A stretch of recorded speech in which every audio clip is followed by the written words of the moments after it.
불가능한 사랑이라고 했습니다.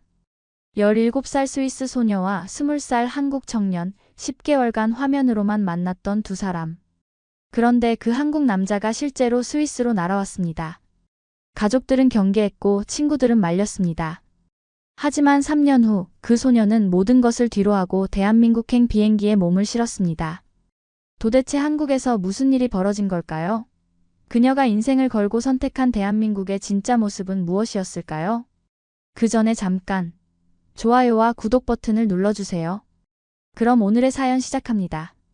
저는 엘린입니다.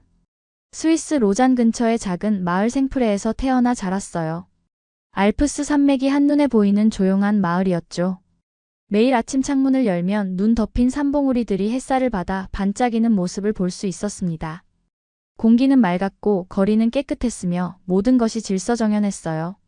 스위스라는 나라는 그런 곳이었습니다. 안정적이고 예측 가능하고 평화로운 곳이었죠. 저희 가족은 아버지, 어머니, 그리고 저를 포함한 4자매로 이루어져 있습니다. 저는 막내였고 세 언니들은 모두 저보다 5살 이상 많았어요. 큰언니 소피아는 취리히에서 변호사로 일하고 있었고 둘째 언니 이사벨은 제네바의 큰 병원에서 소아과 의사로 근무했습니다. 셋째 언니 클라라는 로잔의 은행에서 재무 담당자로 일했죠. 모두 똑똑하고 성공적인 삶을 살고 있었습니다. 친척 모임만 있으면 언니들의 성공 스토리가 화제가 되었어요. 소피아는 이번에 대형 로펌에서 스카우트 제의를 받았대. 이사벨은 연구 논문이 국제저널에 실렸어. 클라라는 승진해서 팀장이 됐대. 그런 이야기들을 들을 때마다 저는 작아지는 기분이었습니다. 저는 그런 화려한 경력도 뛰어난 학업 성적도 없었으니까요. 아버지는 지역은행에서 30년 넘게 일하셨습니다. 성실하고 책임감 있는 분이셨죠. 매일 아침 정확히 7시 30분에 집을 나서고 저녁 6시에 돌아오셨어요. 주말이면 정원을 가꾸시거나 신문을 읽으셨습니다. 어머니는 초등학교에서 25년간 아이들을 가르치는 교사셨어요. 따뜻하고 인내심이 많으신 분이었죠. 저녁마다 어머니는 온 가족을 위해 정성스럽게 저녁을 준비하셨습니다. 우리 가족은 평범한 중산층이었지만 행복했습니다. 저녁마다 온 가족이 모여 식사를 했고 식탁에서는 그날 있었던 일들을 나눴어요. 오늘 학교에서 뭐 했어? 직장에서 재미있는 일 있었어? 그런 소소한 대화들이 우리 가족을 하나로 묶어주었습니다. 주말이면 레만 호숫가를 산책했어요. 호수 위로 백조들이 유유히 헤엄치고 멀리 알프스 산맥이 보이는 그 풍경. 그것이 제가 알던 세상의 전부였습니다. 저는 어릴 때부터 요리에 관심이 많았어요. 정확히 언제부터였는지는 기억나지 않지만 아마 6살쯤이었을 거예요. 어머니가 부엌에서 저녁 준비를 하실 때마다 저는 의자를 끌고 와서 옆에서 지켜봤습니다. 엄마, 이게 뭐예요? 저건 왜 넣어요? 끊임없이 질문을 던졌죠. 어머니는 귀찮아하지 않으시고 하나하나 설명해 주셨어요. 이건 로즈마리야. 고기 요리에 넣으면 향이 좋아져. 이건 타임이고 이건 바질이란다. 12살 때부터는 직접 간단한 요리를 만들기 시작했습니다. 처음 만든 건 오믈렛이었어요. 계란을 깨고 우유를 넣고 소금과 후추로 간을 하고 팬에 부었죠. 불 조절을 잘못해서 한쪽이 좀 타기는 했지만 그래도 제 손으로 만든 첫 요리였습니다. 가족들이 맛있게 먹어주셨을 때의 그 뿌듯함을 지금도 기억합니다. 중학교에 들어가면서 저는 본격적으로 요리책을 보기 시작했어요. 도서관에서 유럽 각국의 요리책을 빌려 읽었고 주말마다 새로운 레시피를 시도했습니다. 프랑스의 코코뱅, 이탈리아의 리소또, 스페인의 파에야. 하나씩 도전할 때마다 실력이 늘어가는 게 느껴졌어요. 하지만 주변의 반응은 그리 긍정적이지 않았습니다. 언니들이 공부에 몰두할 때 저는 주방에서 요리를 했고 그게 가족들에게는 조금 이상하게 보였나 봐요. 엘린, 요리도 좋지만 공부도 해야지. 요리는 취미로 하고 대학은 가야 하지 않겠니? 그런 말들을 자주 들었습니다. 특히 친척 모임 때가 가장 힘들었어요. 엘리는 뭐가 되고 싶대? 누군가 물으면 저는 조심스럽게 답했죠. 저는 요리사가 되고 싶어요. 그러면 어른들은 애매한 표정을 지으며 말씀하셨습니다. 아, 요리. 그것도 좋지. 하지만 요리는 힘들잖아. 대학 가서 다른 것도 배워보는 게 어때? 그럴 때마다 제 꿈이 무시당하는 것 같아 속상했습니다. 학교 선생님들도 비슷한 반응이었어요. 고등학교 1학년 때 진로 상담을 받았는데 담당 선생님이 물으셨습니다. 엘린, 너는 대학에 가고 싶니? 아니면 직업학교로 갈 거니? 저는 요리학교에 가고 싶어요. 제 대답에 선생님은 잠시 생각하시더니 말씀하셨어요. 요리도 좋지만 내 성적이면 대학도 갈 수 있어. 좀 더 생각해보는 게 어때? 제 성적은 나쁘지 않았어요. 평균 정도였습니다. 언니들처럼 최상위권은 아니었지만 그렇다고 뒤처지지도 않았죠. 수학과 과학은 어려웠지만 언어와 예술 과목은 잘했습니다. 특히 프랑스어와 영어는 우수한 편이었어요. 하지만 그런 과목들은 언니들의 화려한 성적에 비하면 별것 아닌 것처럼 느껴졌습니다. 엘린도 언니들처럼 의사나 변호사가 되면 좋을 텐데. 그런 말을 들을 때마다 가슴 한구석이 답답해졌어요. 저는 의사나 변호사가 되고 싶지 않았습니다. 저는 요리사가 되고 싶었어요. 제 손으로 만든 음식으로 사람들을 행복하게 만들고 싶었죠. 2019년 9월 고등학교 2학년이 시작되었습니다. 스위스의 가을은 언제나처럼 선선했고 알프스에서 불어오는 바람은 상쾌했죠. 나뭇잎들이 노랗고 빨갛게 물들기 시작했고 공기는 점점 차갑게 변해갔습니다. 저는 매일 아침 7시에 일어나 학교에 갔고 수업이 끝나는 오후 3시부터는 지역 카페에서 아르바이트를 했습니다. 그 카페는 로잔 시내 중심가에 있는 작은 프랑스식 카페였어요. 카페 라 로즈라는 이름이었죠. 주인 아주머니는 60대의 친절한 분이었고 저에게 바리스타 일을 가르쳐 주셨습니다. 엘린, 커피는 온도가 중요해. 너무 뜨거우면 쓴맛이 나고 너무 미지근하면 맛이 없어. 커피 만드는 법을 배우면서 저는 음료에 대한 관심도 생겼어요. 카페에서 일하는 건 즐거웠습니다. 손님들과 대화를 나누고 맛있는 커피를 만들어 드리고 감사합니다. 맛있었어요 라는 말을 들을 때마다 보람을 느꼈죠. 시급은 높지 않았지만 제가 좋아하는 일이었고 경험도 쌓을 수 있었습니다. 친구들과는 주말마다 호숫가를 산책하거나 영화를 보러 갔어요. 제 가장 친한 친구는 마르타였습니다. 마르타는 저와 같은 반이었고 수학을 정말 잘했어요. 대학에서 공학을 전공할 계획이었죠. 엘린, 너도 대학 갈 거야? 마르타가 어느 날 물었습니다. 아니, 난 요리학교 갈 거야. 와, 멋진데? 나중에 레스토랑 열면 내가 첫 손님이 되어줄게. 마르타는 제 꿈을 지지해주는 몇 안 되는 친구 중 하나였어요. 다른 친구들은 대부분 대학 진학을 준비하고 있었고 저처럼 요리학교를 목표로 하는 친구는 거의 없었습니다. 가끔 친구들끼리 미래 이야기를 할 때면 저는 조금 외로움을 느꼈어요. 다른 길을 가는 것 같은 기분이었죠. 평범하지만 만족스러운 일상이었습니다. 하지만 동시에 뭔가 부족한 것 같은 느낌도 있었어요. 이대로 평생 스위스에서만 살아야 하나? 내 인생이 이렇게 예측 가능한 게 맞나? 그런 의문이 가끔 들었습니다. 그런데 어느 날 학교 언어 수업 시간에 선생님이 말씀하셨어요. 여러분, 제3외국어를 배우면 미래에 큰 도움이 됩니다. 글로벌 시대의 언어는 무기예요. 영어와 프랑스어는 기본이고 요즘은 중국어나 일본어, 한국어도 인기가 많아요. 특히 한국어는 K-팝과 드라마 덕분에 젊은 세대들 사이에서 관심이 높죠. 한국어. 그 단어를 들은 순간 왠지 모르게 마음이 끌렸습니다. K-팝은 가끔 라디오에서 들었고 한국 드라마도 넷플릭스에서 본 적이 있었어요. 화면 속 서울의 모습은 신기했습니다. 높은 빌딩들, 화려한 네온사인, 북적이는 거리. 스위스와는 완전히 다른 세계였죠. 하지만 한국이라는 나라에 대해서는 거의 아는 게 없었어요. 아시아 어딘가에 있는 작은 나라.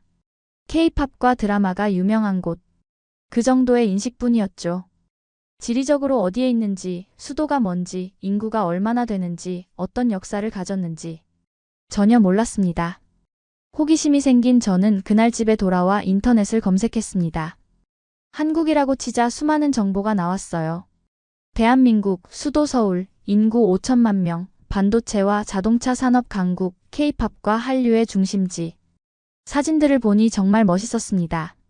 서울의 야경, 한복을 입은 사람들, 형형색색의 음식들. 그러다 언어 교환 앱에 대한 광고를 발견했어요. 세계 각국의 사람들과 서로의 언어를 가르쳐주고 배울 수 있는 플랫폼입니다. 영어, 중국어, 일본어, 한국어, 프랑스어 등 다양한 언어를 무료로 배워보세요. 흥미로워 보였습니다. 이거 재밌을 것 같은데? 저는 망설임 없이 앱을 다운로드했고 프로필을 작성했습니다. 이름은 엘린, 나이는 17살, 국적은 스위스, 모국어는 프랑스어와 독일어, 구사 가능 언어는 영어. 그리고 배우고 싶은 언어 항목에 한국어를 체크했어요. 관심사는 요리, 음악, 여행이라고 적었습니다. 프로필을 완성하고 저장 버튼을 누르자 앱이 자동으로 매칭을 시작했습니다. 한국어를 가르쳐 줄 수 있는 사람들을 찾고 있습니다. 몇 초 후 여러 프로필이 나타났어요. 대부분 한국에 사는 20대 초반의 젊은이들이었습니다. 프로필 사진도 다양했고 자기소개도 각자 개성 있게 작성되어 있었죠. 그 중에서 제 눈길을 끈 프로필이 있었어요. 이름은 태연, 20살, 서울에 사는 대학생. 프로필 사진은 카페에서 찍은 듯한 자연스러운 사진이었고 자기소개에는 이렇게 적혀 있었습니다. 안녕하세요. 저는 컴퓨터공학을 전공하는 대학생입니다. 프랑스어를 배우고 싶어요. 한국 문화와 언어에 관심 있는 분들과 친구가 되고 싶습니다. 성실하게 언어 교환하실 분 환영합니다. 진지하고 성실해 보이는 느낌이었어요.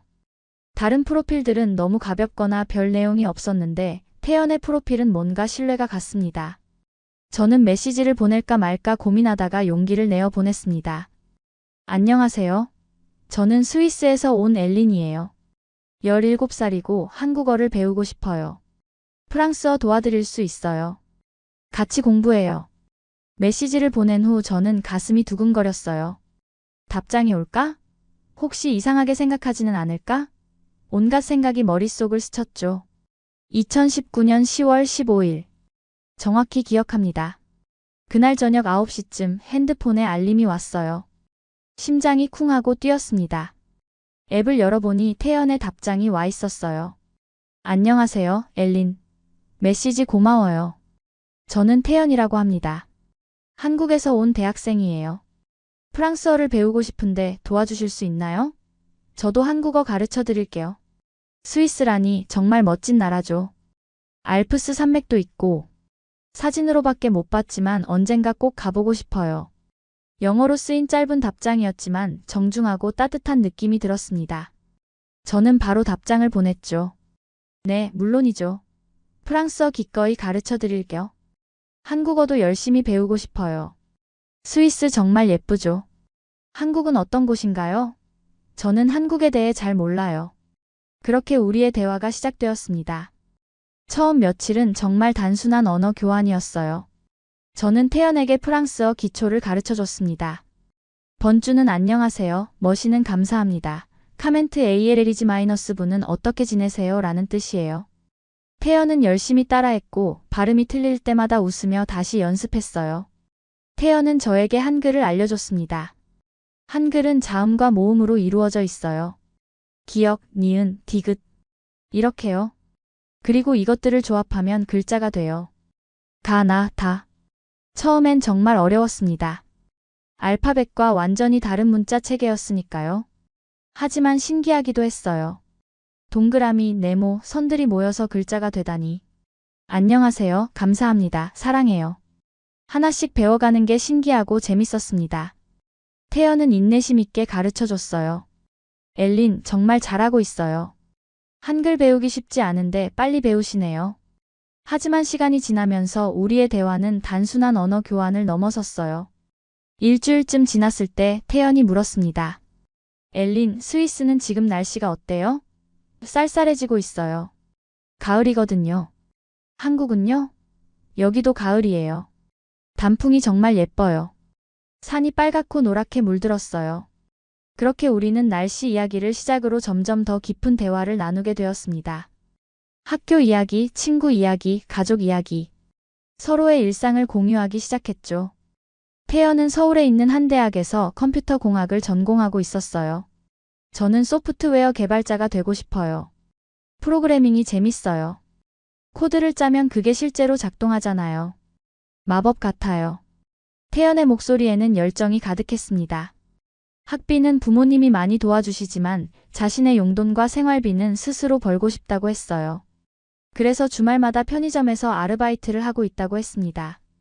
힘들지 않아요? 제가 물었죠.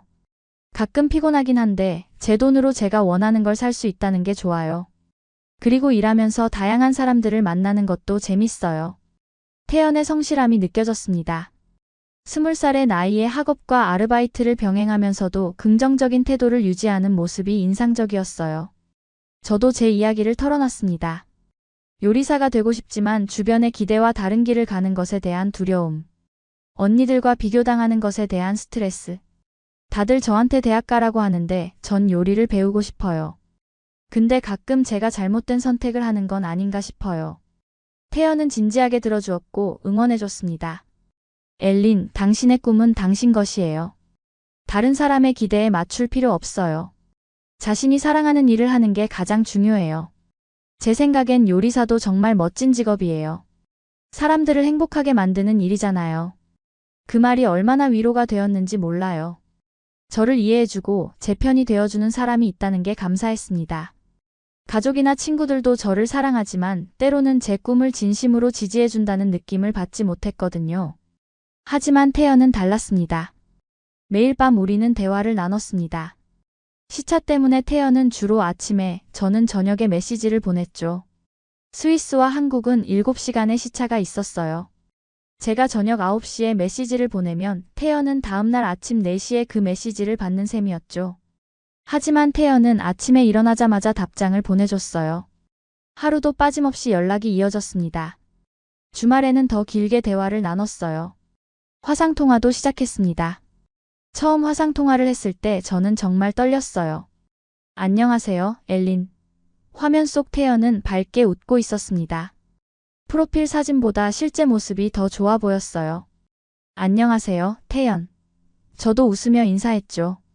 화상통화를 통해 우리는 더 가까워졌습니다. 서로의 방을 보여주고 좋아하는 음악을 들려주고 함께 영화를 보기도 했어요. 태연은 한국 드라마를 추천해줬고 저는 스위스 풍경을 보여줬습니다. 한 달이 지나고 2달이 지나면서 태연은 제게 특별한 존재가 되어갔습니다. 화면 너머의 친구에서 마음을 나누는 사람으로 변해갔죠.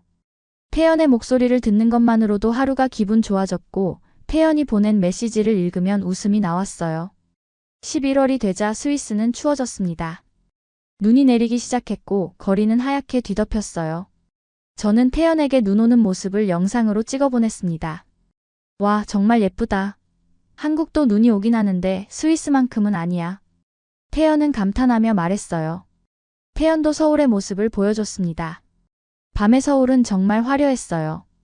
높은 빌딩들에 불이 켜져 있고 거리는 사람들로 북적였죠.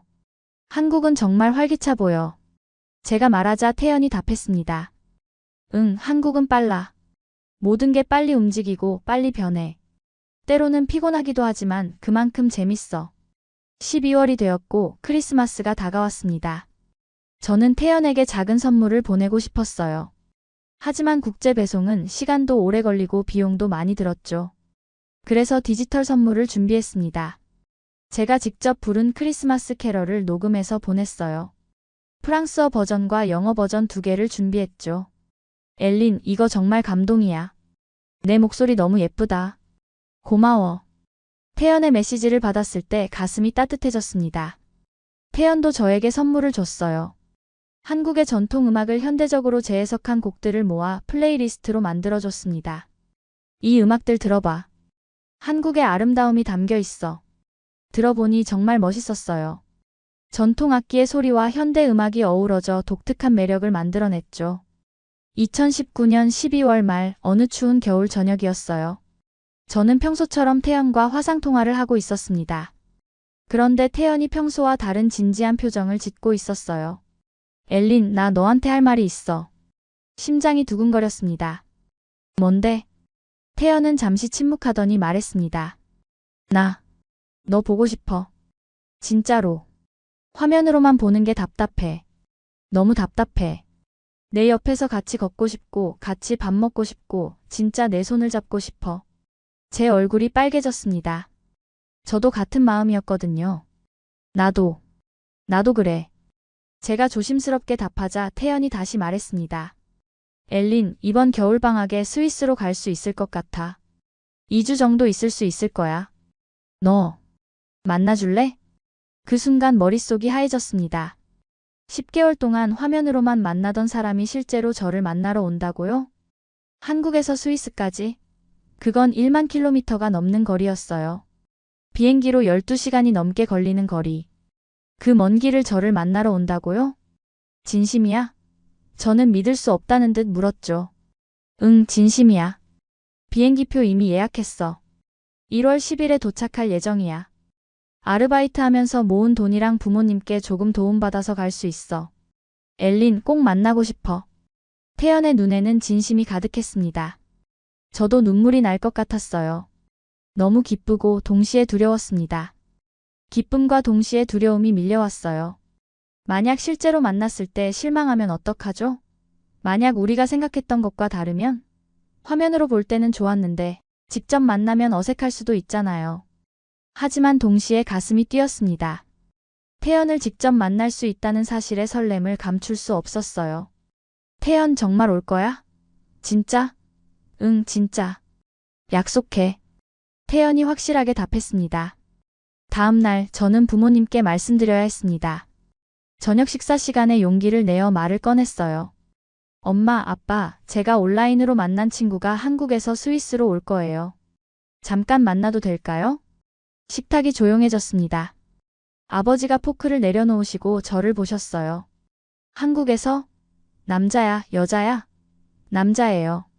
제 대답에 아버지의 표정이 굳어졌습니다. 엘린, 온라인에서 만난 사람을 그렇게 쉽게 믿으면 안 돼. 게다가 아시아에서 온다고? 너무 위험해. 어머니도 걱정스러운 표정이었어요. 엘린, 그 친구에 대해 얼마나 알고 있니? 혹시 나쁜 의도가 있는 건 아닐까? 요즘 온라인 사기도 많다잖니? 언니들도 비슷한 반응이었습니다. 큰언니 소피아가 말했어요. 엘린, 정신 차려. 드라마에 빠진 거 아니야? 한국 남자가 스위스까지 온다는 게 말이 돼? 뭔가 수상한데? 둘째 언니 이사벨도 거들었습니다. 맞아. 보통 사람이 그렇게 하지 않아. 분명 다른 목적이 있을 거야. 셋째 언니 클라라는 조금 다른 의견을 냈어요. 일단 만나보는 건 좋은데 공공장소에서만 만나고 혼자는 절대 만나지 마. 가족 모두가 반대하거나 걱정하는 분위기였습니다. 하지만 저는 태연을 믿었습니다. 10개월 동안 매일 대화를 나눴고 그의 진심을 느꼈어요. 그는 제게 거짓말을 한 적이 없었고 항상 솔직하고 따뜻했죠. 아빠, 전 그 친구를 믿어요. 10개월 동안 매일 연락했고 화상통화도 많이 했어요. 그 사람은 진짜 좋은 사람이에요. 공공장소에서만 만날게요. 위험하지 않게 조심할게요. 그리고 저는 잠시 망설이다 말을 이었습니다. 그리고 아빠, 엄마도 같이 만나주실 수 있으세요? 부모님이 직접 보시면 안심하실 거예요. 아버지는 한참 동안 생각하시더니 한숨을 쉬셨습니다. 알았다. 하지만 조심해라. 그리고 우리가 함께 만나는 자리를 먼저 만들어라. 네가 혼자 만나는 건 절대 안 된다. 네, 알겠어요. 감사해요, 아빠. 그날 밤 저는 태연에게 연락했습니다. 태연, 부모님께 말씀드렸어. 처음엔 반대하셨는데 설득했어. 근데 부모님이 같이 만나고 싶대. 괜찮아? 물론이지. 당연히 부모님께 인사드려야지. 걱정하지 마, 잘할게. 2020년 1월이 되었고 태연이 오는 날이 다가왔습니다. 1월 10일. 저는 새벽부터 잠을 이룰 수 없었습니다. 뭘 입어야 하지? 뭐라고 인사해야 하지? 머리는 어떻게 하지? 온갖 생각이 머릿속을 스쳤죠. 아침 8시, 저는 옷장 앞에서 1시간 넘게 고민했습니다. 너무 화려하면 이상할 것 같고 너무 평범하면 시시해 보일 것 같았어요. 결국 심플한 검은색 니트와 청바지를 입었습니다. 화장도 가볍게 했어요. 거울을 보며 스스로에게 말했죠. 엘린, 괜찮아. 태연은 이미 너를 좋아하잖아. 자연스럽게 행동하면 돼. 오후 2시 태연의 비행기가 제네바 공항에 도착할 예정이었습니다. 아버지가 함께 공항까지 따라오셨어요. 혹시 모르니까 내가 같이 가마. 걱정 가득한 목소리였지만 동시에 저를 지켜주려는 마음도 느껴졌습니다. 차 안에서 아버지가 말씀하셨어요. 엘린, 그 친구가 이상하게 행동하거나 네가 불편하면 바로 말해라. 알았지? 네, 아빠. 걱정 마세요. 저는 긴장되면서도 설레는 마음으로 공항에 도착했습니다. 공항 도착 게이트 앞에서 기다렸어요. 사람들이 하나둘씩 나오기 시작했습니다. 가족을 만나러 온 사람들, 비즈니스 출장을 온 사람들, 여행객들. 다양한 사람들이 게이트를 빠져나왔죠. 그리고 마침내 그가 보였습니다. 검은색 패딩 점퍼를 입고 큰 백팩을 메고 조금 긴장한 표정으로 주위를 둘러보고 있었죠. 화면으로 수없이 봤던 그 얼굴. 실제로 보니 더 좋아 보였습니다. 키도 생각보다 크고 어딘가 믿음직스러운 인상이었어요. 태연. 저는 손을 흔들었고 그가 저를 발견했습니다. 그의 얼굴에 환한 미소가 퍼졌어요. 진짜 태연이 제 앞에 있었습니다. 꿈이 아니었어요. 그는 빠르게 걸어왔고 우리는 마주 섰습니다. 엘린, 진짜 너구나. 와, 실제로 보니까 더 예쁘다. 어색하지만 따뜻한 그의 첫마디. 저도 웃으며 답했어요. 너도 실제로 보니까 더 멋있어. 진짜 왔구나, 태연. 순간 눈물이 날 것 같았습니다. 10개월을 기다린 순간이었으니까요. 옆에 계시던 아버지가 태연을 보며 영어로 물으셨어요. 너가 태연이구나. 한국에서 왔다며? 비행 어땠니? 태연은 공손하게 고개를 숙이며 인사했습니다. 안녕하세요. 저는 태연입니다. 엘린의 아버님 맞으시죠? 만나 뵙게 되어 영광입니다. 비행은 길었지만 괜찮았습니다. 서툰 영어였지만 진심이 느껴졌어요. 아버지는 아무 말 없이 고개를 끄덕이시며 태연을 위아래로 훑어보셨습니다. 평가하는 듯한 시선이었죠. 우리는 함께 주차장으로 향했습니다. 태연은 계속 주위를 둘러보며 감탄했어요. 와, 스위스 공항 정말 깨끗하고 조용하네요. 한국 공항은 항상 사람들로 북적이는데 여기는 작은 도시라 그래. 서울은 얼마나 크니? 아버지가 물으셨습니다. 서울은 인구가 1000만 명 정도 돼요. 항상 활기차죠. 차에 탑승한 우리는 집으로 향했습니다. 차 안에서 태연은 계속 창밖을 보며 감탄했어요. 와, 산이 정말 멋있어요. 눈 덮인 알프스. 사진으로만 봤는데 실제로 보니 말이 안 나와요. 한국에도 산 많지 않니? 아버지가 물으셨죠. 있긴 한데 이렇게 높고 웅장한 산은 없어요. 정말 장관이에요. 태연의 순수한 반응이 아버지의 표정을 조금 풀어놓는 것 같았어요. 30분쯤 달려 우리 집에 도착했습니다. 어머니와 언니들이 현관에서 기다리고 계셨어요. 태연은 차에서 내리자마자 짐에서 뭔가를 꺼냈습니다. 그리고 신발을 벗으며 깊게 인사했어요. 안녕하세요. 저는 한국에서 온 태연입니다. 이렇게 초대해 주셔서 정말 감사합니다. 그리고 준비해온 선물을 내밀었습니다. 한국에서 가져온 작은 선물입니다. 한국 전통차 세트와 한과예요. 별거 아니지만 받아주세요. 어머니는 놀라며 선물을 받으셨어요. 오, 고마워요. 이렇게까지 준비할 필요 없었는데. 정말 고마워요. 어머니의 표정이 밝아졌습니다. 큰언니 소피아가 태연을 보며 물었습니다. 태연, 여기까지 오는데 얼마나 걸렸어? 인천에서 출발해서 12시간 정도 걸렸어요. 환승도 있었고요. 하지만 괜찮았어요. 엘린을 만날 수 있어서 기뻐요. 그의 솔직한 대답에 언니들도 조금 호감을 느끼는 것 같았어요. 우리는 거실로 들어갔고 어머니가 준비하신 차와 과자를 함께 먹었습니다. 태연은 한국에 대해 이야기했어요. 한국은 사계절이 뚜렷해요. 봄에는 벚꽃이 피고 여름에는 덥고 가을에는 단풍이 들고 겨울에는 눈이 와요. 계절마다 다른 매력이 있죠. 음식은 어때? 매운 거 많이 먹지? 셋째 언니 클라라가 물었습니다. 네, 한국 음식은 대체로 매워요. 김치, 떡볶이, 불고기. 하지만 맛있어요. 엘린한테 나중에 한국 음식 만들어줄게요. 태연이 저를 보며 웃었습니다. 저녁 식사 시간이 되었습니다. 어머니가 준비하신 스위스 전통 요리인 퐁듀가 식탁에 올랐어요. 녹인 치즈에 빵을 찍어 먹는 요리였죠. 태연은 처음 보는 음식에 신기했습니다. 이게 퐁듀예요. 빵을 이렇게 포크에 꽂아서 치즈에 찍어 먹는 거예요. 제가 시범을 보이자 태연도 따라했습니다. 오, 이거 정말 맛있어요. 치즈가 이렇게 부드러울 수가 있네요. 한국에서는 이런 요리 본 적 없어요. 식사 중에 태연은 한국 식사 예절에 대해서도 이야기했어요. 한국에서는 어른이 먼저 수저를 드신 후에 젊은 사람들이 먹기 시작해요. 그리고 식사할 때는 밥그릇을 들지 않고 숟가락으로 떠먹어요. 젓가락은 반찬을 집을 때 사용하고요. 아버지가 관심 있는 듯 물으셨습니다. 태연, 너는 대학생이라며? 무슨 공부를 하니? 컴퓨터 공학을 전공하고 있습니다. 소프트웨어 개발자가 되고 싶어요. 지금은 학비를 벌기 위해 주말마다 편의점에서 아르바이트도 하고 있습니다. 힘들지 않니? 공부도 해야 하고 일도 해야 하고. 가끔 피곤하긴 하지만 제 힘으로 돈을 버는 게 뿌듯해요. 그리고 부모님께 부담을 덜 드리고 싶어요. 태연의 성실한 대답에 아버지의 표정이 더 부드러워졌습니다. 식사가 끝나고 우리는 거실에서 계속 대화를 나눴어요. 언니들이 한국 드라마에 대해 물었고 태연은 열심히 설명해줬습니다. 어머니는 한국 요리에 관심을 보이셨고 태연은 김치 만드는 법을 간단히 설명했어요.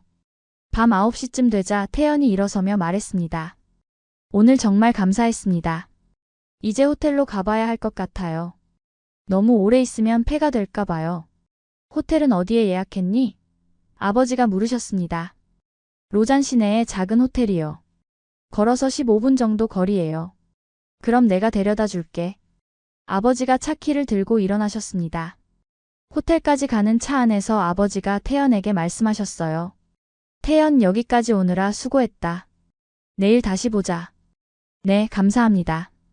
좋은 밤 되세요. 태연을 호텔에 내려드리고 돌아오는 길에 아버지가 저에게 말씀하셨습니다. 엘린, 저 친구 괜찮은 것 같구나. 예의 바르고 성실해 보여. 하지만 너무 빨리 감정에 휩쓸리지는 마라. 아직 어리잖니. 천천히 알아가거라. 아버지의 걱정 섞인 조언이었지만 동시에 태연을 인정하신다는 의미이기도 했어요. 집에 돌아오자 어머니와 언니들이 저를 불렀습니다. 엘린, 솔직히 태연 괜찮은 것 같아. 우리가 너무 걱정한 건가? 큰언니 소피아가 말했어요. 응, 나도 처음엔 의심했는데 직접 보니까 진심인 것 같아. 그래도 조심해, 엘린. 둘째 언니 이사벨도 거들었습니다. 그날 밤 저는 태연에게 메시지를 보냈습니다. 오늘 고마웠어. 우리 가족들도 너 좋아하는 것 같아. 정말? 다행이다. 너무 긴장했어. 잘했는지 모르겠네. 정말 잘했어. 완벽했어, 태연. 다음 날부터 태연과 저는 함께 시간을 보냈습니다. 로잔 시내를 구경하고 레만 호수를 산책하고 제가 일하는 카페에도 데려갔어요. 태연은 모든 것에 관심을 보였고 질문도 많이 했습니다. 엘린, 이 건물은 언제 지어진 거야? 저건 로잔 대성당이야. 13세기에 지어졌대. 정말 오래됐지? 와, 한국에는 그렇게 오래된 건물이 많지 않아. 대부분 전쟁 때 파괴됐거든. 이런 걸 보면 역사가 느껴져. 카페에서 주인 아주머니가 태연을 보고 반가워하셨어요. 오, 엘린의 친구구나. 어서 와요. 커피 한 잔 대접할게요. 감사합니다. 태연은 공손하게 인사했습니다. 저는 태연에게 제가 만든 카푸치노를 대접했어요. 어때? 정말 맛있어. 엘린, 너 실력 늘었다. 처음 배울 때 이야기 들었는데 이제 프로 같아. 태연의 칭찬에 저는 기분이 좋았습니다. 일주일이 지나면서 우리는 더 가까워졌습니다. 함께 산을 오르고 스위스 전통 음식을 먹고 밤에는 별을 보며 이야기를 나눴어요. 태연은 매일 아침 일찍 일어나 호텔 근처를 산책했고 저희 집에 올 때마다 빵이나 과일을 사왔습니다. 태연, 이렇게 매번 사올 필요 없어. 어머니가 말씀하셨지만 태연은 계속했어요. 아니에요. 신세를 많이 지고 있어서요. 작은 표시예요. 그의 배려심에 어머니도 흐뭇해하셨습니다. 어머니와는 요리에 대해 많은 이야기를 나눴어요. 한국 음식은 발효 음식이 많아요. 김치, 된장, 고추장. 시간을 두고 만드는 음식들이죠. 그래서 깊은 맛이 나요. 흥미롭네. 스위스도 치즈 같은 발효 음식이 있긴 하지만 한국만큼 다양하지는 않아. 언니들과는 한국 드라마와 케이팝 이야기로 시간 가는 줄 몰랐습니다. 태연, BTS 좋아해? 셋째 언니 클라라가 물었어요. 물론이죠. 한국의 자랑이에요. 전 세계적으로 유명하잖아요. 맞아, 나도 그들 노래 좋아해. 아버지와는 체스를 두며 조용히 시간을 보냈습니다. 아버지는 체스를 정말 좋아하셨는데 태연도 제법 실력이 있었어요. 태연, 체스 어디서 배웠니? 대학교 동아리에서 배웠어요. 전략 게임을 좋아해서요. 둘은 진지하게 대국을 펼쳤고 아버지가 이기긴 했지만 태연도 선전했습니다. 경기가 끝난 후 아버지가 말씀하셨어요. 태연, 실력이 좋구나. 다음엔 네가 이길 수도 있겠어. 감사합니다. 배울 점이 많았습니다. 그 대화를 지켜보던 저는 아버지가 태연을 점점 더 인정하고 계신다는 걸 느꼈습니다. 어느 날 저녁 아버지가 저를 다시 부르셨어요. 엘린, 태연은 정말 좋은 친구 같구나. 성실하고 예의 바르고. 하지만 엘린, 너희 둘은 너무 멀리 떨어져 있잖니. 한국과 스위스. 이 거리를 어떻게 할 거니? 아버지의 질문에 저는 답하기 어려웠습니다. 모르겠어요, 아빠. 하지만 지금은 그냥 함께 있는 게 행복해요. 알았다. 하지만 현실적인 문제도 생각해야 해. 네가 다치지 않았으면 좋겠구나. 2주는 정말 빠르게 지나갔습니다. 매일이 소중했고 매 순간이 특별했어요. 하지만 시간은 멈춰주지 않았고 태연이 떠나는 날이 다가왔습니다. 1월 24일 태연의 귀국일이었습니다. 다시 제네바 공항으로 향했어요. 이번에는 온 가족이 함께 나왔습니다. 태연에게 작별 인사를 하기 위해서였죠. 공항 출국장 앞에서 태연은 한 명씩 인사를 드렸습니다. 아버님, 어머님 정말 감사했습니다. 덕분에 행복한 시간을 보냈습니다. 태연 조심히 가렴. 한국 가서도 건강하게 지내고. 어머니가 말씀하셨어요. 언니들에게도 인사했습니다. 소피아, 이사벨, 클라라 모두 감사했어요. 다음에 또 만나요. 태연, 다음엔 우리가 한국에 갈게. 안녕. 언니들이 웃으며 손을 흔들었습니다. 마지막으로 저에게 왔습니다. 태연의 눈에는 슬픔이 가득했어요. 엘린, 정말 행복했어. 너를 직접 만날 수 있어서, 너의 가족을 만날 수 있어서 너무 좋았어. 저도 눈물이 날 것 같았습니다. 나도, 태연. 나도 정말 행복했어. 다시 연락할게. 그리고 엘린, 너 정말 특별해. 나한테. 태연이 작은 상자를 건네줬습니다. 이거 뭐야? 나중에 열어봐. 비행기 탑승해야 해서. 태연은 마지막으로 저를 꼭 안아줬습니다. 따뜻한 체온이 느껴졌어요. 조심히 가, 태연. 꼭 연락해. 응, 꼭. 안녕, 엘린. 태연은 출국장으로 사라졌고 저는 그 자리에 한동안 서 있었습니다. 차로 돌아오는 길에 저는 태연이 준 상자를 열어봤습니다. 안에는 작은 목걸이가 들어있었어요. 은으로 만든 심플한 디자인의 목걸이였는데 펜던트에는 작은 글씨가 새겨져 있었습니다. Always with you-TAEHYUN 항상 너와 함께 마이너스 태연. 눈물이 왈칵 쏟아졌습니다. 이렇게 소중한 선물을 준비해왔다니. 저는 바로 목걸이를 걸었어요. 그리고 태연에게 사진을 찍어 보냈습니다. 정말 고마워. 평생 소중히 할게. 그가 떠난 후 저는 허전함을 느꼈습니다.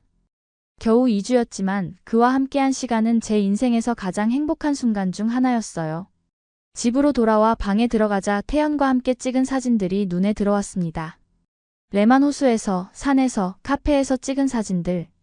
우리는 다시 온라인으로 대화를 이어갔지만 이번에는 달랐어요.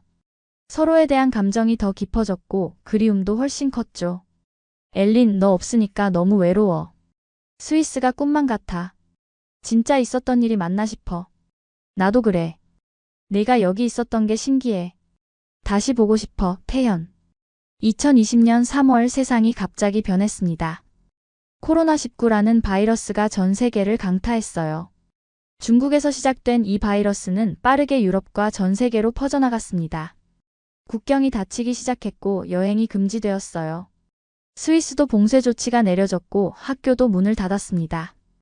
태연과 저는 다시 만날 수 없게 되었죠. 엘린, 이번 여름방학에 다시 가려고 했는데 비행기가 다 취소됐어. 언제 다시 만날 수 있을지 모르겠어. 태연의 목소리에는 좌절이 섞여 있었습니다. 저도 마찬가지였어요. 나도 한국에 가보고 싶었는데 이제 불가능해졌어. 하지만 우리는 포기하지 않았습니다. 매일 영상통화를 하며 서로를 응원했어요. 팬데믹 상황은 예상보다 오래 지속되었습니다. 2020년 내내 그리고 2021년 초반까지 국경은 닫혀 있었어요. 그 기간 동안 저는 고등학교를 졸업하고 요리학교에 입학했습니다.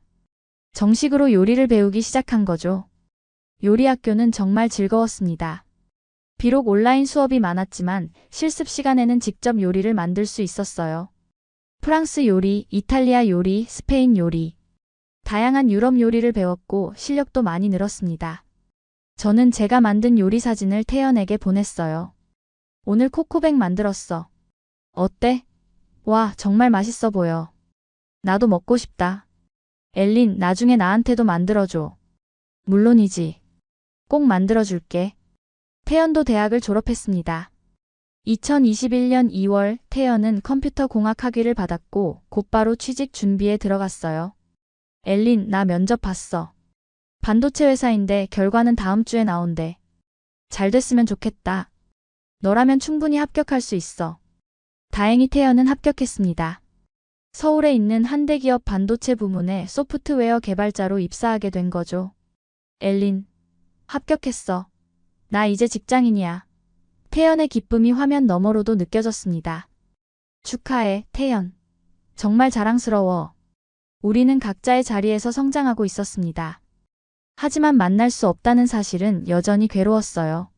화면으로만 보는 건 한계가 있었죠. 2021년 하반기가 되자 조금씩 국경이 열리기 시작했습니다. 백신 접종이 시작되고 여행 제한이 조금씩 풀렸어요. 엘린, 이번 겨울에 다시 갈 수 있을 것 같아. 백신도 맞았고 회사에 휴가 신청했어. 진짜? 정말? 2021년 12월 태연이 다시 스위스를 찾아왔습니다. 이번에는 3주 동안 머물 수 있었어요. 거의 2년 만의 재회였습니다. 공항에서 태연을 봤을 때 저는 달려가서 안겼습니다. 보고 싶었어. 나도 정말 너무 보고 싶었어, 엘린. 이번 방문은 첫 번째와 달랐습니다. 가족들은 이제 태연을 친구처럼, 가족처럼 대했어요. 태연, 어서 와. 오랜만이야. 어머니가 환하게 웃으며 맞이하셨습니다. 언니들도 오빠 하며 반갑게 인사했죠. 함께 보낸 3주는 정말 행복했습니다. 크리스마스도 함께 보냈어요. 저희 가족의 전통인 크리스마스 저녁 식사에 태연도 참여했고 선물 교환도 했습니다. 태연은 가족 모두에게 한국에서 가져온 선물을 줬어요.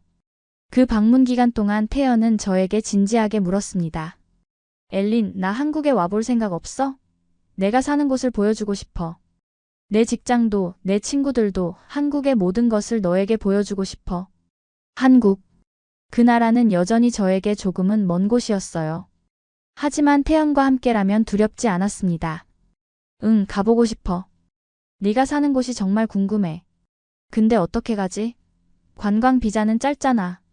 워킹홀리데이 비자가 있어. 1년 동안 한국에서 생활하고 일할 수 있어. 한번 신청해 볼래? 워킹홀리데이. 저는 그 제도에 대해 조사하기 시작했습니다. 2022년 초 저는 한국 워킹홀리데이 비자를 신청했습니다. 서류를 준비하고 은행 잔고 증명서를 받고 신청서를 작성했어요. 그리고 부모님께 말씀드렸습니다. 엄마, 아빠, 전 한국에 가보고 싶어요. 1년 동안 워킹홀리데이 비자로요. 부모님은 처음엔 반대하셨어요. 엘린, 한국은 너무 멀어. 거기서 무슨 일이 생기면 어떡해? 게다가 언어도 안 되잖니? 엄마, 전 한국어 공부했어요. 기본적인 대화는 할 수 있어요. 그리고 태연도 있고요. 전 새로운 경험을 하고 싶어요. 다른 나라에서 살아보고 다른 문화를 경험하고 싶어요. 1년 만이에요. 아버지가 심각한 표정으로 말씀하셨습니다. 엘린, 정말 확실하니? 이건 짧은 여행이 아니야. 1년은 긴 시간이야. 네, 아빠. 전 확실해요. 이 기회를 놓치고 싶지 않아요. 어머니가 한숨을 쉬시며 말씀하셨어요. 알았다, 엘린. 네가 그렇게 가고 싶다면 가거라. 하지만 위험하거나 힘들면 언제든지 돌아와. 알았지? 네, 엄마. 고마워요. 언니들도 응원해줬습니다. 엘린, 가서 좋은 경험 많이 해. 그리고 한국 화장품 좀 사다 줘. 셋째 언니 클라라가 농담을 했고 우리는 웃었습니다. 2022년 6월 20일. 드디어 저는 인천국제공항에 도착했습니다. 20살이 된 저의 새로운 도전이 시작되는 순간이었죠. 비행기에서 내리는 순간부터 모든 게 새로웠습니다. 공항은 정말 컸어요. 제네바 공항보다 훨씬 크고 사람들도 많았습니다. 하지만 놀랍게도 모든 게 체계적이었어요. 안내 표지판은 한국어, 영어, 중국어, 일본어로 표시되어 있었고 길을 찾기 쉬웠습니다. 입국 심사를 기다리는 동안 저는 주위를 둘러봤어요. 다양한 나라에서 온 사람들, 빠르게 움직이는 공항 직원들, 첨단 시설들. 모든 게 효율적으로 돌아가고 있었습니다. 입국 심사대에 섰습니다. 직원이 제 여권과 비자를 확인했어요. 한국에 온 목적이 뭐예요? 워킹 홀리데이요. 1년 동안 있을 거예요. 한국어 할 줄 아세요? 조금요. 배우고 있어요. 직원은 미소를 지으며 도장을 찍어줬습니다. 환영합니다. 한국 생활 즐기세요. 감사합니다. 드디어 저는 한국 땅을 밟게 되었습니다. 공항 밖으로 나오자 태연이 기다리고 있었어요. 큰 종이에 웰컴 ELIN 이라고 쓴 피켓을 들고 서 있었죠. 저는 달려가서 그를 안았습니다. 엘린, 한국에 온 걸 환영해. 태연의 환한 미소를 보며 저는 확신했습니다. 이 선택이 옳았다고. 태연 드디어 왔어. 응, 드디어. 1년 동안 함께 있을 수 있어. 정말 기뻐. 우리는 공항철도를 타고 서울로 향했습니다. 공항철도 안에서 저는 놀랐어요. 기차가 정확히 시간표대로 출발하고 안내 방송도 여러 언어로 나왔으며 무엇보다 엄청나게 빨랐습니다. 와, 정말 빠르다. 그치? 한국은 모든 게 빨라. 인터넷도 세계에서 가장 빠르고 배달도 빠르고 대중교통도 정확해. 처음엔 적응하기 힘들 수도 있어. 서울역에 도착했습니다. 역사는 거대했고 사람들로 가득했어요. 모두들 빠르게 걸었고 스마트폰을 보며 움직였습니다. 엘린, 여기서 지하철로 갈아타자. 태연이 제 손을 잡고 안내했습니다. 지하철역은 또 다른 세계였어요. 복잡한 노선도 수많은 플랫폼, 끊임없이 오고 가는 전동차. 하지만 신기하게도 모든 게 질서정연했습니다. 사람들은 줄을 서서 기다렸고 전동차가 도착하면 양쪽으로 비켜서 승객들이 내리도록 했어요. 한국 사람들 정말 질서를 잘 지키네. 제가 감탄하자 태연이 답했습니다. 응, 대중교통에서는 특히 그래. 다들 바쁘니까 효율적으로 움직여야 하거든. 지하철 안은 깨끗했고 에어컨이 시원하게 나왔어요. 사람들은 대부분 스마트폰을 보고 있었습니다. 젊은 사람들은 게임을 하거나 영상을 보고 나이 든 분들은 뉴스를 읽고 있었죠. 여기선 현금 거의 안 써. 다 카드나 휴대폰으로 결제해. 엘린, 너도 한국 체크카드 만들어야 해. 응, 어떻게 만들어? 내일 은행 가자. 간단해. 30분쯤 지하철을 타고 태연이 사는 동네에 도착했습니다. 역에서 나오자 높은 아파트들이 줄지어 서 있었어요. 와, 건물 진짜 높다. 응, 한국은 아파트 문화야. 대부분의 사람들이 아파트에 살아. 태연이 사는 곳은 원룸이었습니다. 크지는 않았지만 깨끗하고 잘 정돈되어 있었어요. 작은 부엌, 화장실, 그리고 거실 겸 침실. 창밖으로는 다른 건물들이 보였습니다. 일단 여기서 쉬어. 피곤하지? 응, 조금. 비행기에서 잠을 잘 못 잤어. 그럼 좀 자. 나중에 저녁 먹으러 가자. 저는 침대에 누웠고 피곤함에 금방 잠들었습니다. 저녁 무렵 태연이 깨웠어요. 엘린, 일어나. 저녁 먹으러 가자. 한국 음식 먹어볼래? 응, 좋아. 우리는 근처 식당으로 갔습니다. 작은 한식당이었는데 따뜻한 분위기였어요. 뭐 먹을래? 불고기, 김치찌개, 비빔밥? 태연이 메뉴를 설명해줬습니다. 비빔밥 먹어볼게. 잠시 후 비빔밥이 나왔어요. 밥 위에 다양한 나물과 고기, 계란이 올라가 있었고 빨간 고추장이 옆에 있었습니다. 이렇게 섞어서 먹는 거야. 태연이 시범을 보였고 저도 따라했습니다. 한 숟가락 떠서 입에 넣는 순간 다양한 맛이 입안에 퍼졌어요. 맛있어. 그치? 한국 음식은 맛이 복합적이야. 여러 재료가 어우러지거든. 식사 후 우리는 근처를 산책했습니다. 밤의 서울은 정말 화려했어요. 네온사인, 밝은 가로등, 24시간 영업하는 편의점들. 한국은 밤에도 안전해? 응, 서울은 CCTV도 많고 사람들도 많아서 비교적 안전해. 물론 조심해야 하지만. 다음 날부터 본격적인 한국 생활이 시작되었습니다. 태연은 출근을 해야 했고 저는 혼자 시간을 보내야 했어요. 처음엔 조금 불안했습니다. 언어도 서툴고 길도 잘 몰랐으니까요. 하지만 점점 적응해 갔습니다. 편의점에서 간식을 사고 카페에서 커피를 주문하고 버스를 타는 법을 배웠어요. 실수도 많이 했습니다. 한 번은 버스에서 내릴 때 벨을 누르지 않아서 한 정거장을 더 갔고, 카페에서 주문할 때 발음이 이상해서 직원이 못 알아들은 적도 있었죠. 하지만 사람들은 친절했습니다. 제가 외국인이라는 걸 알면 천천히 말해주거나 영어로 설명해 주려고 노력했어요. 괜찮아요. 천천히 말씀해 주세요. 그렇게 말하면 대부분 이해해 주셨습니다. 저는 한국어 학원에 등록했습니다. 홍대 근처에 있는 외국인 대상 한국어 학원이었어요. 다양한 나라에서 온 학생들이 함께 한국어를 배웠습니다. 미국, 일본, 중국, 베트남, 태국. 정말 다양했어요. 선생님은 30대 초반의 밝은 여성분이었습니다. 여러분, 안녕하세요. 저는 김미나 선생님이에요. 앞으로 함께 한국어 공부할 거예요. 재밌게 배워봐요. 수업은 정말 즐거웠습니다. 안녕하세요. 감사합니다. 에서 시작해 점점 복잡한 문장을 배웠어요. 저는 엘린입니다. 스위스에서 왔습니다. 요리를 좋아합니다. 그렇게 자기소개를 할 수 있게 되었죠. 태연은 저녁마다 제 한국어를 교정해줬습니다. 엘린, 저는 음식을 좋아해요가 맞아. 저는 음식 좋아는 너무 짧아. 조사를 빼먹으면 안 돼. 조사가 뭐야? 가 이런 거. 한국어에서 정말 중요해. 언어는 어려웠지만 매일 조금씩 나아지는 게 느껴졌습니다. 한 달이 지나자 기본적인 대화는 할 수 있게 되었고, 2달이 지나자 식당에서 주문하고 택시에서 목적지를 말할 수 있게 되었어요. 그리고 저는 일자리를 찾기 시작했습니다. 워킹홀리데이 비자로는 일을 할 수 있었으니까요. 요리사로서의 경력을 살리고 싶었습니다. 하지만 쉽지 않았어요. 여러 레스토랑에 이력서를 넣었지만 대부분 거절당했습니다. 죄송합니다. 한국어가 유창하지 않으시면 주방에서 의사소통이 어려워요. 경력이 있으시긴 한데 한국 음식 경험이 없으시네요. 유럽 음식만 하셨고 좌절감이 밀려왔어요. 한 달 넘게 지원했지만 답이 없었습니다. 태연, 나 여기서 뭘 할 수 있을까?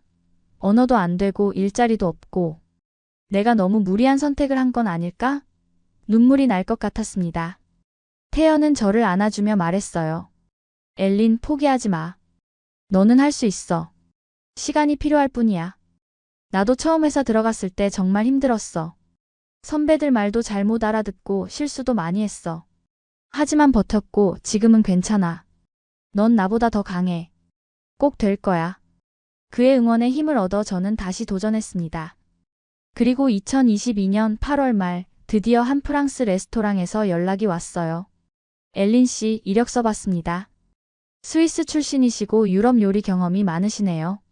저희 레스토랑은 프랑스 요리를 주로 하는데 관심 있으시면 한번 면접 보러 오시겠어요? 너무나 기뻤습니다. 저는 바로 면접을 보러 갔어요. 레스토랑은 강남에 있었고 고급스러운 분위기였습니다. 주방장님은 50대 남성분이었는데 프랑스에서 10년간 일하신 경력이 있으셨어요. 엘린 씨, 어떤 요리를 잘하세요? 프랑스 전통 요리요. 코코뱅, 부야베스, 라따뚜이 같은 거요. 그리고 스위스 요리도 잘해요. 좋습니다. 일단 테스트로 하나 만들어 보실래요? 저는 코코뱅을 만들기로 했습니다. 닭고기를 적포도주에 재우고 베이컨과 버섯, 양파를 볶고 오랜 시간 끓였어요. 주방장님은 제 손놀림을 지켜보셨고 완성된 요리를 맛보셨습니다. 좋네요. 정통 프랑스 스타일이에요. 맛도 훌륭하고. 엘린 씨, 일단 파트타임으로 시작해 보실래요? 주말 근무 가능하세요? 네, 가능합니다. 정말 감사합니다. 비록 파트타임이었지만 제 첫 한국 일자리였습니다. 드디어 저도 한국에서 일하게 된 거예요. 그날 저녁 태연에게 기쁜 소식을 전했습니다. 태연, 나 일자리 구했어. 정말? 축하해, 엘린. 알았다고 했지. 넌 할 수 있어. 레스토랑에서 일하면서 저는 한국의 직장 문화를 배웠습니다. 상사에게는 존댓말을 써야 했고 호칭도 중요했어요. 주방장님, 부주방장님, 선배님. 모두 다른 호칭으로 불러야 했죠. 처음엔 낯설었지만 동료들은 친절하게 설명해줬습니다. 엘린 씨, 한국에서는 나이와 경력이 중요해요. 선배한테는 존댓말 쓰고 배울 거 있으면 물어보세요. 다들 가르쳐 줄 거예요. 주방장님은 엄격했지만 공정한 분이었습니다. 엘린 씨, 이 부야베스 양념이 조금 약한 것 같아요. 다시 한번 맛을 봐보세요. 네, 주방장님. 저는 다시 맛을 보고 조정했습니다. 이제 됐네요. 좋습니다. 칭찬을 들을 때마다 뿌듯했어요. 제가 한국에서도 인정받을 수 있다는 걸 증명하는 거니까요. 어느 날 주방장님이 물으셨습니다. 엘린 씨, 스위스 요리도 할 줄 알죠? 네, 물론이죠. 라클레트, 퐁듀, 외슈티 같은 거 잘해요. 그럼 주말에 스위스 요리 특선 메뉴 해볼까요? 손님들도 새로운 거 좋아하실 텐데. 어때요? 저는 신이 났습니다. 제가 잘하는 걸 보여줄 기회였으니까요. 정말요? 감사합니다, 주방장님. 저는 주말 동안 스위스 전통 요리 3가지를 준비했어요. 치즈 퐁듀, 외슈티 감자 팬케이크, 그리고 카페 취리 송아지 고기 크림 소스. 메뉴를 보고 많은 손님들이 주문했습니다. 와, 스위스 요리라니 신기하다. 한번 먹어봐야지. 주방은 바빴고 저는 정신없이 요리를 만들었어요. 손님들의 반응은 뜨거웠습니다. 이거 진짜 맛있어요. 스위스 요리가 이렇게 맛있는 줄 몰랐어요. 치즈가 정말 고소하네요. 직원들이 손님들의 반응을 전해줄 때마다 저는 웃음이 나왔습니다. 주방장님도 만족스러워 하셨죠? 엘린 씨, 대성공이에요. 손님들 반응이 정말 좋아요. 앞으로도 가끔 스위스 메뉴 넣읍시다. 당신 덕분에 레스토랑이 더 다채로워졌어요. 그날 저는 처음으로 한국에서 진정으로 인정받는 느낌을 받았어요. 제가 가진 것으로 사람들을 기쁘게 할 수 있다는 사실. 그것이 저에게 큰 자신감을 줬습니다. 시간이 흐르면서 저는 점점 한국 생활에 적응해 갔습니다. 한국어도 늘었고 친구들도 생겼어요. 한국어 학원에서 만난 외국인 친구들, 레스토랑 동료들, 태연의 친구들. 다양한 사람들을 만나며 제 세계가 넓어졌습니다. 태연과 저는 주말이면 서울 곳곳을 다녔어요. 경복궁, 북촌 한옥마을, 인사동, 명동, 강남, 홍대, 이태원. 각 지역마다 독특한 매력이 있었습니다. 태연, 한국은 전통과 현대가 정말 잘 어우러진 것 같아. 옛날 건물 바로 옆에 최신식 빌딩이 있잖아. 맞아. 그게 한국의 매력이야. 빠르게 변하지만 전통도 지키려고 노력해. 가을이 되자 한국의 단풍이 정말 아름다웠습니다. 태연과 함께 남산에 올랐는데 산 전체가 빨갛고 노랗게 물들어 있었어요. 와, 정말 예쁘다. 그치? 한국의 가을은 특별해. 단풍이 정말 아름다워. 2022년 9월 태연이 진지하게 물었습니다. 엘린, 우리 결혼할까? 갑작스러운 프로포즈에 저는 당황했어요. 지금? 너무 빠른 거 아니야? 우린 아직. 태연이 제 손을 잡았습니다. 엘린, 나는 확신해. 너랑 평생 함께하고 싶어. 물론 지금 당장은 아니어도 돼. 하지만 내 마음은 그래. 워킹홀리데이 비자는 1년이잖아. 그 후에도 한국에 남을 거야? 아니면 스위스로 돌아갈 거야? 그건 저도 고민하던 문제였어요. 비자는 2023년 6월까지였습니다. 그 후에는 어떻게 해야 할까? 스위스로 돌아가야 할까? 아니면 한국에 남을 방법을 찾아야 할까? 태연, 나도 너랑 함께하고 싶어. 하지만 결혼은 큰 결정이잖아. 부모님께도 말씀드려야 하고 비자 문제도 해결해야 하고. 알아. 그래서 천천히 준비하자는 거야. 지금부터 계획을 세우는 거지. 엘린, 난 진심이야. 태연의 눈에는 진심이 가득했습니다. 저도 태연을 사랑했어요. 이 사람과 평생을 함께하고 싶었습니다. 좋아. 결혼하자. 하지만 제대로 준비하자. 부모님께도 말씀드리고 계획을 세우고. 우리는 부모님께 영상통화로 말씀드렸습니다. 스위스는 저녁, 한국은 새벽이었지만 우리는 중요한 이야기를 나눠야 했어요. 엄마, 아빠, 제가 드릴 말씀이 있어요. 뭔데, 엘린? 저 태연이랑 결혼하려고요. 화면 너머로 부모님의 표정이 굳어지는 게 보였습니다. 아버지는 오랫동안 침묵하시더니 말씀하셨어요. 엘린, 정말 확실하니? 한국에서 계속 살 생각이야? 스위스는? 가족은? 아빠, 전 확실해요. 태연을 사랑해요. 한국에서 살고 싶어요. 물론 가족이 그리울 거예요. 하지만 가끔 방문할 수 있잖아요. 어머니도 걱정스러운 표정이었습니다. 엘린, 그곳에서 행복하니? 정말 한국이 내가 살고 싶은 곳이니? 네, 엄마. 전 여기서 행복해요. 일도 있고 친구들도 생겼고 태연도 있고 한국이 이제 제 집 같아요. 긴 대화 끝에 부모님은 결국 축복해 주셨습니다. 알았다, 엘린. 네가 행복하다면 우리도 좋아. 태연, 우리 딸 잘 부탁해. 네, 아버님. 엘린을 행복하게 해드리겠습니다. 태연이 화면을 향해 고개를 숙였습니다. 2023년 초 우리는 정식으로 결혼 준비를 시작했습니다. 한국에서 F6 결혼 비자를 신청하는 과정이 시작되었어요. 생각보다 서류가 많았습니다. 혼인관계 증명서, 소득증명서, 건강검진서, 범죄 경력 증명서, 주거지 증명, 은행 잔고 증명. 하나하나 준비하는 게 쉽지 않았어요. 스위스 대사관에도 가야 했고 출입국 관리사무소에도 여러 번 갔습니다.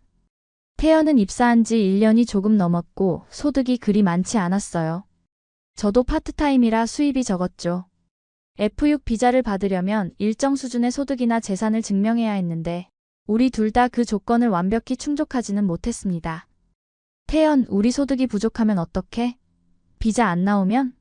저는 걱정이 되었습니다. 걱정하지 마. 부모님께 도움을 청하면 돼. 그리고 우리 진심을 보여주면 될 거야. 태연의 부모님이 재정 보증을 서주셨고 저희 부모님도 은행 잔고 증명서를 보내주셨어요. 두 가족의 지지 덕분에 우리는 필요한 서류를 모두 준비할 수 있었습니다. 출입국 관리사무소는 생각보다 체계적이었습니다. 담당 공무원은 친절하게 필요한 서류를 확인해주고 부족한 부분을 알려줬어요. 여기 소득증명서가 좀 오래됐네요. 최근 3개월 것으로 다시 제출해주세요. 네, 알겠습니다. 그리고 주거지 증명도 필요해요. 전입신고하셨어요? 아직요. 그럼 먼저 하시고 확인증을 가져오세요. 복잡했지만 하나씩 해결해 갔습니다. 태연이 옆에서 도와줬고 인터넷 커뮤니티에서도 정보를 얻었어요. 같은 상황에 있는 다른 외국인들의 경험담이 큰 도움이 되었습니다. 3개월이 걸렸습니다. 서류를 제출하고 보완하고 면접도 보고 길고 긴 과정이었지만 드디어 2023년 4월 승인 통지를 받았습니다. 엘린 씨 축하드립니다. F6 비자 승인되셨어요. 이제 한국에서 합법적으로 거주하고 일하실 수 있습니다. 그 말을 들었을 때의 기쁨은 말로 표현할 수 없었어요. 저는 태연을 끌어안고 소리쳤습니다. 됐어. 비자 나왔어. 이제 저는 합법적으로 한국에서 살 수 있게 된 거예요. 더 이상 비자 기간에 쫓기지 않아도 되었습니다. 한국이 진짜 제 집이 될 수 있게 된 거죠. 2023년 6월 우리는 조촐한 결혼식을 올렸습니다. 스위스에서 부모님과 새 언니들이 오셨어요. 태연의 가족들도 모두 참석했죠. 한국식 전통 혼례와 서양식 결혼식을 섞어서 진행했습니다. 한복을 입고 전통 혼례를 치를 때 저는 정말 떨렸습니다. 화려한 빨간색 한복은 정말 아름다웠어요. 태연도 파란색 한복을 입고 멋있어 보였습니다. 신랑 신부 서로를 향해 절을 올립니다. 우리는 서로에게 절을 했고 하객들이 박수를 쳤습니다. 그리고 서양식 예식장으로 이동해 결혼 서약을 했어요. 태연, 당신은 엘린을 아내로 맞이하여 건강할 때나, 아플 때나, 부유할 때나, 가난할 때나 평생 사랑하고 돌보겠습니까? 예, 맹세합니다. 엘린, 당신은 태연을 남편으로 맞이하여 같은 약속을 지키겠습니까? 예, 맹세합니다. 반지를 교환하고 서로를 바라보며 미소 지었습니다. 그리고 키스. 하객들의 환호와 박수가 터져나왔어요. 아버지가 축사를 하셨습니다. 엘린, 태연, 오늘 너희 둘은 부부가 되었다. 서로 다른 나라에서 태어났지만 사랑으로 하나가 되었구나. 앞으로 서로를 아끼고 사랑하며 살아라. 우리 가족은 언제나 너희를 응원한다. 아버지의 목소리에는 감동이 섞여 있었고 저는 눈물을 참을 수 없었습니다.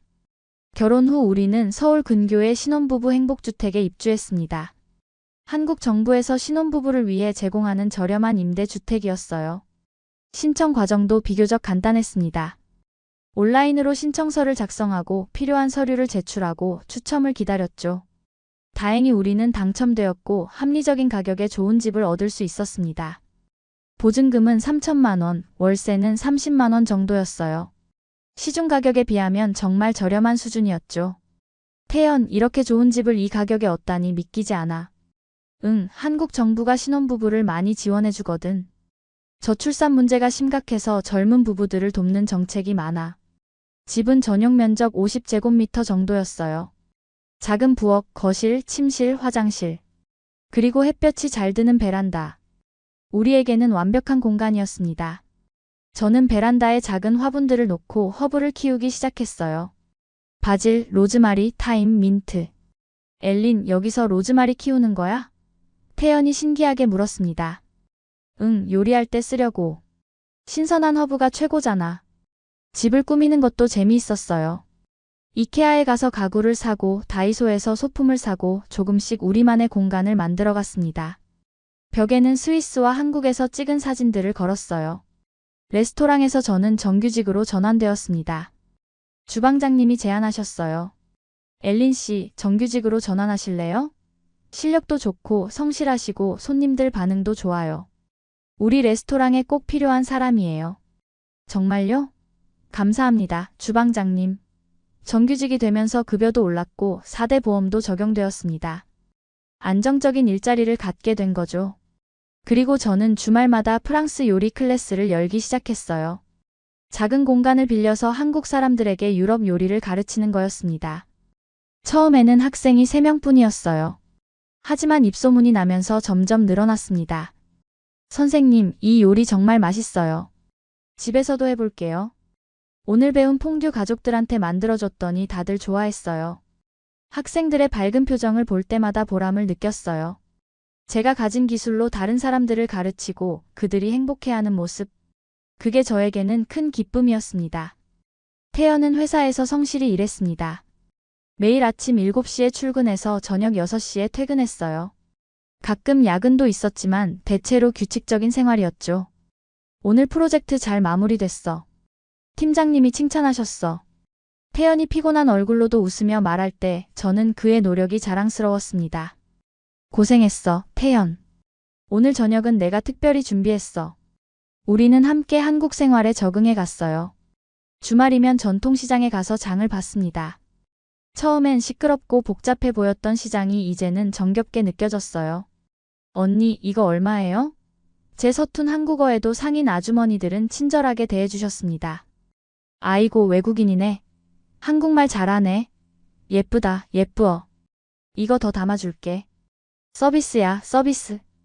그런 따뜻함이 저는 좋았어요. 한국 사람들의 정. 그게 이 나라를 특별하게 만드는 것 같았습니다. 어느 날 시장에서 김치를 샀어요. 처음 한국에 왔을 때는 김치가 너무 매워서 잘 먹지 못했는데 이제는 매일 먹을 정도로 좋아하게 되었죠. 태연, 김치 없으면 밥 먹기 싫어. 제 말에 태연이 크게 웃었습니다. 엘린, 너 이제 완전 한국 사람 다 됐네. 김치 없으면 안 되는 거 보니. 다음엔 청국장도 도전해볼래? 청국장? 그거 냄새 심한 거 아니야? 맞아. 하지만 맛있어. 한번 먹어봐. 2023년 가을 구청에서 연락이 왔습니다. 엘린 씨, 저희가 다문화 가정 성공 사례 인터뷰를 하고 있는데 참여해 주실 수 있으세요? 성공적으로 한국에 정착한 케이스로 소개하고 싶어요. 처음엔 부담스러웠습니다. 제가 성공한 케이스라고 할 수 있을까? 아직 배울 게 많고 부족한 점도 많은데. 하지만 우리의 이야기가 다른 사람들에게 도움이 될 수 있다면 좋겠다고 생각했어요. 좋아요. 참여할게요. 인터뷰 날 구청 담당자분이 여러 질문을 하셨습니다. 엘린 씨, 한국에 오기로 결심한 계기가 뭐였어요? 태연을 사랑했고 새로운 도전을 하고 싶었어요. 스위스에서의 안정적인 삶도 좋았지만 뭔가 다른 걸 경험하고 싶었습니다. 한국에서 가장 힘들었던 점은 뭐였어요? 언어와 문화 차이가 처음엔 정말 힘들었어요. 간단한 대화도 어려웠고 일자리를 구하는 것도 쉽지 않았죠. 가끔 외로움도 느꼈고요. 그럼 한국 생활에서 가장 좋은 점은 뭐예요? 한국 사람들의 따뜻함이요. 그리고 빠르고 효율적인 시스템. 언제 어디서나 편의점이 있고 배달이 빠르고 대중교통이 정확하고 그리고 무엇보다 제가 성장할 수 있는 기회를 주는 나라예요. 앞으로의 계획은 어떻게 되세요? 작은 요리 스튜디오를 열고 싶어요. 유럽 요리와 한국 요리를 융합한 메뉴를 개발하고 사람들에게 가르치고 싶습니다. 그리고 언젠가는 작은 레스토랑도 열고 싶어요. 한국에 오려는 외국인들에게 조언 한마디 해주신다면? 두려워하지 마세요. 새로운 도전은 항상 무섭지만 그만큼 가치 있어요. 한국은 열린 마음으로 받아들이면 정말 좋은 나라예요. 언어가 안 돼도, 문화가 달라도 진심으로 노력하면 길이 열립니다. 인터뷰가 끝난 후 담당자분이 말씀하셨어요. 엘린 씨, 정말 멋진 이야기예요. 많은 분들이 용기를 얻으실 거예요. 감사합니다. 그 순간 저는 뿌듯함을 느꼈습니다. 제가 한국 사회의 일원으로 인정받고 있다는 느낌이었죠. 2024년 초 스위스에 계신 부모님과 정기적으로 영상통화를 했습니다. 엘린, 요즘 어떻게 지내니? 어머니가 물으셨어요. 엄마, 정말 잘 지내요. 일도 재밌고 태연이도 잘해주고. 한국 생활 너무 좋아요. 요리 클래스도 학생들이 많이 늘었어요. 제 밝은 표정에 어머니도 안심하신 듯 웃으셨습니다. 그래, 내가 행복하니까 우리도 기뻐. 건강은 괜찮니? 네, 괜찮아요. 정기 검진도 받고 있어요. 한국 의료 시스템 정말 좋아요. 국민건강보험 덕분에 병원비도 저렴하고. 아버지가 장난스럽게 물으셨어요. 엘린, 김치 좀 보내줄 수 있니? 너희 결혼식 때 먹어봤는데 맛있더라. 여기서는 파는 데가 없어서. 저는 깜짝 놀랐습니다. 아빠, 진짜요? 아빠가 김치를 좋아하시다니. 아버지가 웃으셨어요. 응, 처음엔 좀 이상했는데 자꾸 생각나더라. 한국 음식 독특하고 좋아. 다음에 우리가 한국 갈 때 맛있는 집 좀 데려가줘. 물론이죠. 맛집 많이 알아요. 다음에 오시면 제가 서울 구석구석 안내해 드릴게요. 가족들과의 대화는 항상 저를 행복하게 만들었어요. 언니들도 한국에 관심을 보이기 시작했습니다. 엘린, 우리 다음 여름 휴가 때 한국 가도 돼? 서울 구경하고 싶어. 셋째 언니 클라라가 물었습니다. 당연하지. 언니들 오면 내가 다 안내해 줄게. 한국 정말 볼 거 많아. 궁궐도 있고 쇼핑할 때도 많고 맛있는 음식도 엄청 많아. 큰언니 소피아도 관심을 보였어요. 엘린, 한국 법률 시스템은 어때? 나도 좀 배우고 싶은데. 잘 모르겠지만 제가 경험한 바로는 투명하고 효율적이었어요. 비자 신청할 때도 절차가 명확했고요. 가족들의 변화가 저는 너무 기뻤어요. 처음엔 미친 짓이라고 했던 제 선택이 이제는 가족 모두에게 긍정적인 영향을 주고 있었으니까요. 한국은 더 이상 먼 나라가 아니었습니다. 저희 가족에게도 친숙하고 가까운 나라가 된 거죠. 2024년 봄, 저는 본격적으로 요리 스튜디오를 열 계획을 세우기 시작했습니다. 작은 공간을 임대하고 주방 설비를 갖추고 정식으로 사업자 등록을 하는 거예요. 태연도 적극 지지해줬습니다. 엘린, 내 꿈 이루는 거 보고 싶어. 내가 도와줄 수 있는 거 있으면 말해. 사업 계획서 작성도 도와줄 수 있어. 저는 시장 조사를 시작했어요. 어떤 지역이 좋을까? 어떤 메뉴를 가르칠까? 수강료는 얼마가 적당할까? 하나씩 계획을 세워갔습니다. 유럽 요리와 한국 요리를 융합한 메뉴를 개발하면 어떨까? 예를 들어 김치를 넣은 프랑스 크레페라든지 고추장을 활용한 이탈리아 파스타라든지. 태연이 아이디어를 냈고 저는 흥미롭다고 생각했어요. 오, 그거 좋은데? 퓨전 요리. 동서양의 만남. 재밌을 것 같아. 저는 새로운 레시피를 개발하기 시작했습니다. 실험도 많이 했고 실패도 많이 했지만 점점 멋진 메뉴들이 탄생했어요. 현재 저는 한국에서 행복합니다. 태연과 함께 작은 집에서 살고 제가 사랑하는 요리를 하고 새로운 사람들을 만나고 있어요. 가끔 힘든 날도 있지만 그럴 때마다 태연이 옆에 있어주고 주변 사람들이 응원해줍니다. 한국어도 이제 꽤 유창해졌어요. 시장에서 흥정도 하고 친구들과 농담도 나눌 수 있죠. 엘린 씨, 한국어 진짜 잘하시네요. 발음도 좋고. 외국인인 줄 몰랐어요. 그런 말을 들을 때마다 뿌듯합니다. 한국에 온 지 2년이 지났습니다. 돌이켜보면 정말 많은 일이 있었어요. 힘든 순간도 있었지만 행복한 순간이 훨씬 더 많았습니다. 낯설었던 한국어도 이제는 편하게 구사할 수 있고 한국 문화도 자연스럽게 받아들이게 되었죠. 무엇보다 제가 가장 놀란 건 한국이라는 나라의 포용력이었습니다.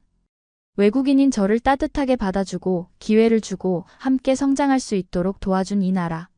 처음엔 그저 태연 때문에 온 곳이었지만 이제는 제가 선택한 제2의 고향이 되었습니다. 물론 한국도 완벽하지는 않습니다. 경쟁이 치열하고 일과 삶의 균형이 어려울 때도 있죠. 빠른 속도에 적응하기 힘들 때도 있고 때로는 스위스의 느긋한 분위기가 그리울 때도 있어요. 하지만 그런 어려움 속에서도 한국 사람들은 서로를 돕고 함께 성장하려고 노력합니다. 빨리빨리 문화가 때로는 부담스럽지만 그만큼 일이 빠르게 진행되고 결과를 빨리 볼 수 있다는 장점도 있죠. 그리고 무엇보다 이 나라는 변화하고 발전하는 나라입니다. 10년 전의 한국과 지금의 한국이 다르고 지금의 한국과 10년 후의 한국도 다를 거예요. 그 역동성이 저는 좋습니다. 어느 날 저녁 태연과 함께 한강을 산책했어요. 강 너머로 보이는 서울의 야경은 정말 아름다웠습니다. 반짝이는 불빛들, 다리 위를 달리는 차들, 산책하는 사람들, 강변에서 치킨을 먹는 젊은이들. 모든 것이 생동감 넘쳤죠.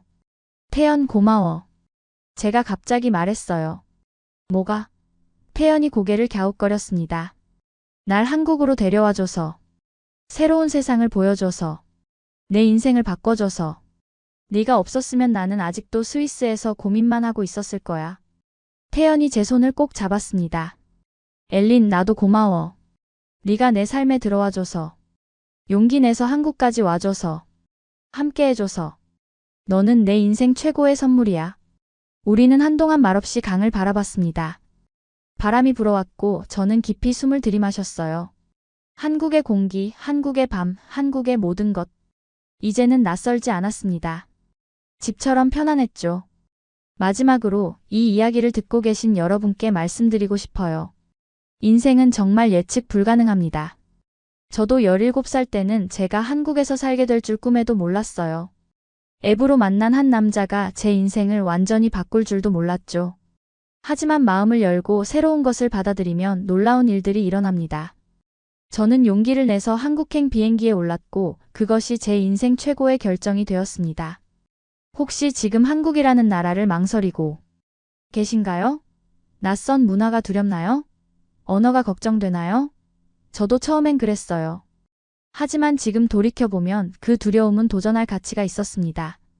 진심은 거리를 이깁니다. 문화도 이기고 언어도 이깁니다.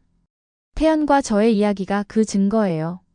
1만 킬로미터 떨어진 두 사람이 만나 사랑하고 함께 새로운 삶을 만들어가고 있죠. 한국은 저에게 단순한 거주 국가가 아닙니다. 제2의 고향이고 제가 성장하는 땅이고 꿈을 이루는 무대입니다.